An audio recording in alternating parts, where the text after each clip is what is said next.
Confession and disclosure up front, I am not a business analyst, so please don't ask me any business analysis type questions of any detail. That I will defer to my team.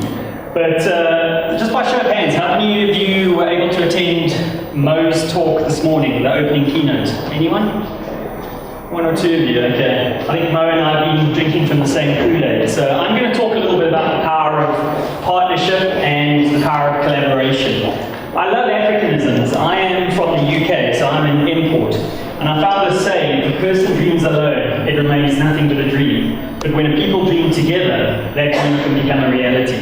I think in the African language, or the English translation of the African language, we're really able to get to the essence of what collaboration and partnership is in that realization of a dream. In my past life as a consultant, I used to use this slide quite a bit, the shepherd and his sheep. And I used to ask the audience, which one do you most aspire to be and which one do you most associate with? And society and norms have taught us that stereotypically most of us aspire to be the leader, the shepherd. But the shepherd can only perform his function, his role, and enact his responsibilities through the sheep's willingness to follow and to cooperate and to support him. And if you take that analogy into the workplace, we can't all be leaders all the time.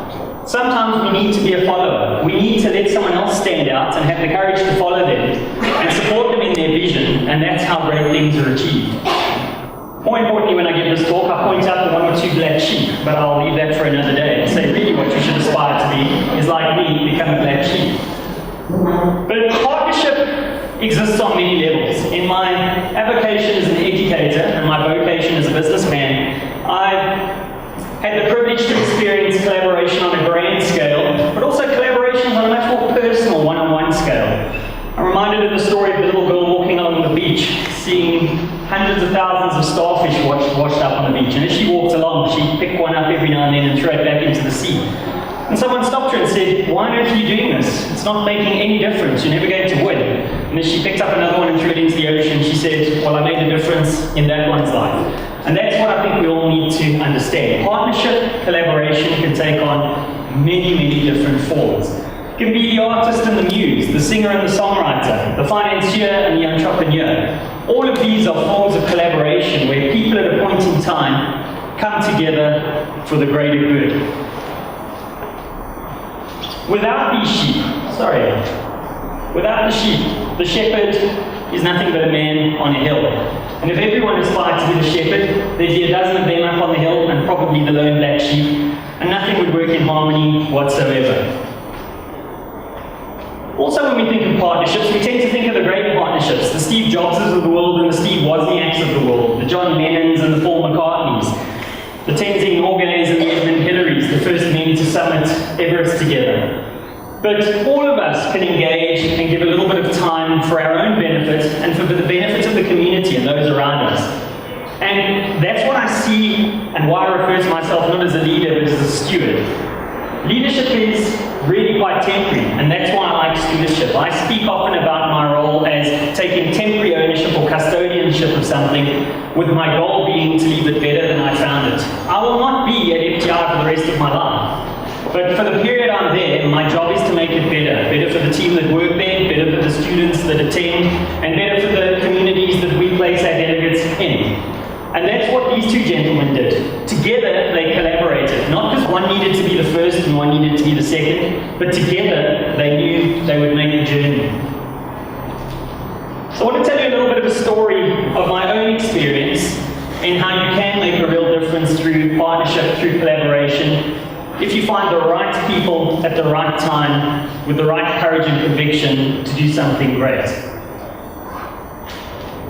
So, again in my life as a consultant, I have the privilege to meet Lee and Derek Archer, that run a training institute that teaches people to be personal trainers and fitness instructors. And we had a partnership through design, one that was manufactured. Together, we came together. They needed my expertise as a marketer, and I needed their money. So it seemed to me that by design, this would be a good partnership. Great people, and for those of you who haven't noticed, that is the younger, more attractive me on the right-hand side. And through my relationship with the two of them, I got to spend some time in this wonderful place, and somewhere I probably would have been fearful of going. Alexandra Township, just over the rise here. And I got to actually immerse myself for a very short period of time in the community there. It had a profound effect on my life, just spending one morning in this incredible place.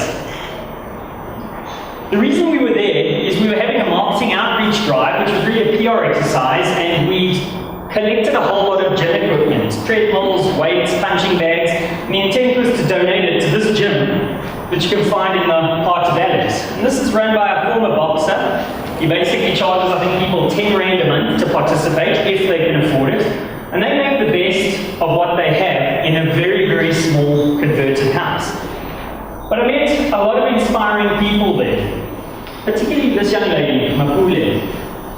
Mapule used to give up her time on weekends, in the week, in the evenings, and she used to run across Alex 10 k's from where she lived to deliver aerobics classes to a community of women who were desperately passionate about wanting to get fit, wanting to change their lives, but couldn't afford to go to a Virgin Active or one of the typical franchise gyms most of us might attend. And after she gave these rather arduous aerobics classes, she'd run 10 k's back to her house, all of which she did for free because she's passionate and wanted to become a personal trainer. And what I found was most incredible, and this is Mapule out front doing one of her exercise classes, and then they had some donated steps, they were doing stepping classes. Through putting yourself out there, whether you call it divine inspiration, whether it's the universe conspiring to the greater good, it collided my life with her life and the lives of Derek and me that morning. I've only met Mapule twice in my life. The first time in that makeshift gym in Alex. The second time was at this gym, which is the Virgin Active Gym, which is their flagship in the heart of Sandton. Now, if any of you have ever had the privilege of going to this gym, which you have to pay special rates to get into, it is absolutely incredible.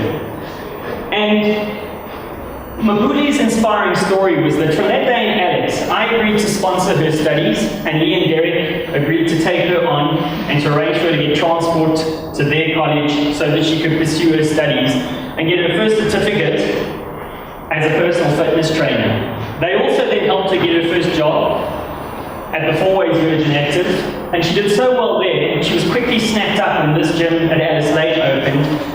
And when I met her, not only was she a personal fitness trainer and instructing various classes, this is her just walking us around some of the equipment on the second day I met her, she was also an acting manager there and on their management development program.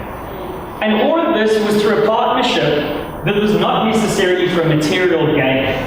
It was one of the most profound things I've done in my life, and I've done a lot of commercial things, I've grown a lot of businesses, but this is one of the things that's had the biggest impact. I've only met Mapule twice, but I and Derek, and through her own perseverance, tenacity, and willingness to want to partner with us, she changed her life. But her story doesn't end here in the gym. I put this up because I just thought it's really cool. This is the kind of stuff they do at Alice Lane. I have no idea why you would do this to get fit. They call it suspension training. And I actually watched a group of women doing this. I did try, but my belly was kind of drooped on the ground, so it didn't work particularly well for me. But Women's Health magazine ran a competition, and you may not recognize her, I almost didn't. That's Mapule in the middle. She put herself out there and partnered now with the media as one of SA's fittest women. And lo and behold, wouldn't you know it, after articles were written about her and after she made various celebrity appearances now, she went on to win this. And she is now the 2016 Women's Health Fitness Star of the Year. And I thought this picture was awesome because that's how I know Mapule, the brief times we've met. Extremely humble, extremely passionate, and extremely willing to give of her own time for her own benefit, but also of her own time for others' benefit. And this for me was a magical story around the concept of collaboration and the concept of partnership on a very small scale. But nonetheless, it was all about the right people meeting at the right time with the right spirit of engagement. And that's all it takes. And as Mo said this morning, all of us should leave this conference knowing that sometimes we're the shepherd and sometimes we're the sheep. But it's okay to be either, because in both there's an opportunity to collaborate and learn and give of yourself and get for yourself. There's nothing wrong with that either. having something, the five-finger rule, which I used to live by, what's in it for me, there's nothing wrong with that, as long as you do it in the spirit of cooperation and the spirit that you will pass it on and pay it forward later. So, it's another little quiz I used to give as a consultant. Anyone recognize these numbers and what that might mean? So I'm a religious man, and the book I read tells me I'll live for about, 3 score year and 10, 20, 40, 60, 70, yes, I've added on 2 years because we live in the modern age. So when I was born and came into the world at 0, I had 26,280 days to live. And when I first put the slide together, it struck me as interesting. We don't think of our time on this planet typically in days or minutes or hours. We think in years. It's a more bite-sized, manageable chunk. But if you break it down, suddenly it doesn't seem like you have such a long time to go out there and make a difference. I'm now, believe it or not, 40 this year. So I have approximately, by that maths, 10,950 days to live.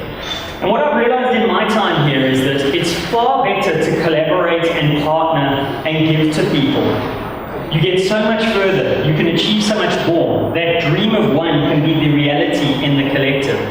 But life is too short not to collaborate. Again, I put it up and didn't refer to it earlier, but another word I've learned in South Africa is this spirit of Ubuntu. I am because you are. And it's only in the last couple of years that I've really understood what that meant. I can only be here today sharing my thoughts with you because you're willing to give of your time and for a very brief time, partner with me to let me share something with you this morning. We'll break away and this partnership will be over, but this is a form of collaboration. And we all have these little opportunities, no matter how small, and whether they're by design or by chance, we have these opportunities to give and to share. There's a famous Helen Keller quote, alone we can do so little, together we can achieve so much. And this is the spirit in which FTI operates. We all come together, we collaborate, because we believe the whole is greater than the sum of its parts. And for those who are able to visit our stand, you'll see we have a Mount Everest theme today. It's not about celebrating Tenzing Norgay and Edmund Hillary, who were the first men to summit. The gentleman who's personally manning the stand with us recently took a group of 5 cancer survivors to base camp. And he's here sharing his story of giving time and energy to others. So whatever the mountain is you're trying to climb, whether it's personal fitness, something in your personal relationship, a business and career goal, remember like Mapule, to get out there, take that leap of faith and find a bunch of other mad people who want to jump with you. I hope my lightning talk has struck a chord with some of you today. I'm going to now pass on to some of my colleagues to share some more pertinent business analysis views with you. Thanks for your time.